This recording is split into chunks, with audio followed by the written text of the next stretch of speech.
Hello everyone, नमस्ते अनि स्वागत छ हजुरहरुलाई हिमालय किचनमा। आज म हजुरहरुको लागि लिएर आएको छु एकदमै मिठो एउटा परिकारको रेसिपी। आज म बनाउँदै छु कोथे मोमो।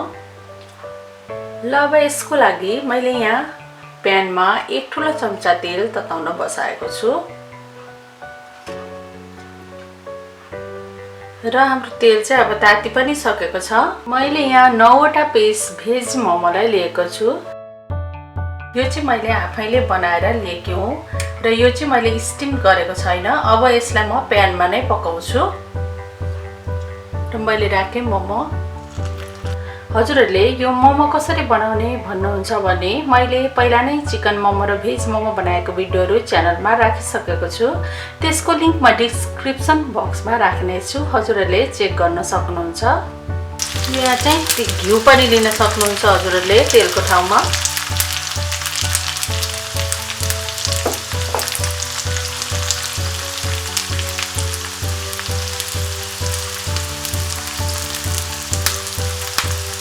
यसलाई अब मिडियम हिटमा 4 मिनेट जति छोपेर पकाउनु पर्छ पहिला। ल अब 4 मिनेट पकाएपछि अब यसलाई हेरौं र अब यो सबै मोमोहरुलाई म यसरी पल्टाइदिन्छु।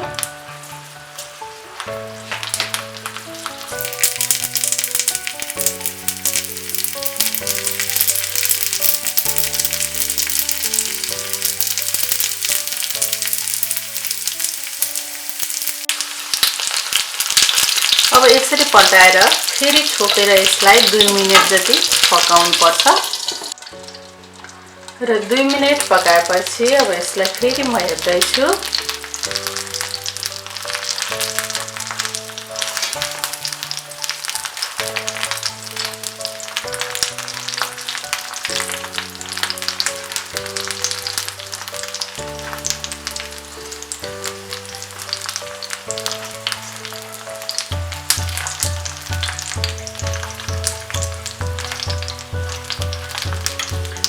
र मोमो यतिको भएपछि अब मैले यसमा राखे 2 ठूलो चम्चा जति पानी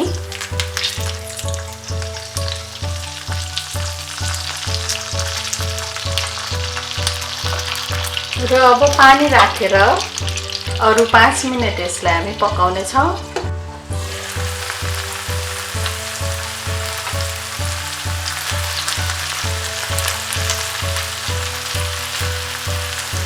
र 5 मिनेट पाकेपछि अब यसमा अलिअलि पानी रहेको छ।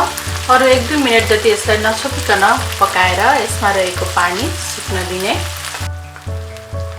ल अब भने हाम्रो कोथे मोमो रेडी भएको छ पाकेर। अब यसलाई म प्लेटमा सार्दै छु।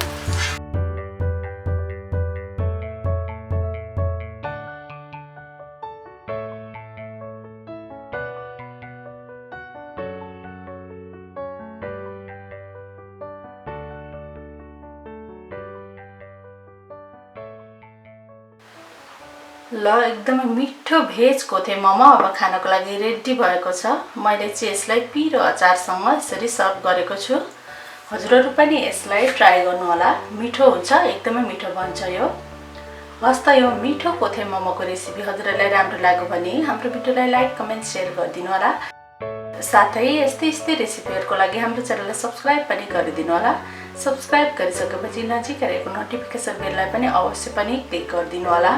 हाम्रो भिडियो हेरिदिनु भएकोमा हजुरहरुलाई धेरै धेरै धन्यवाद।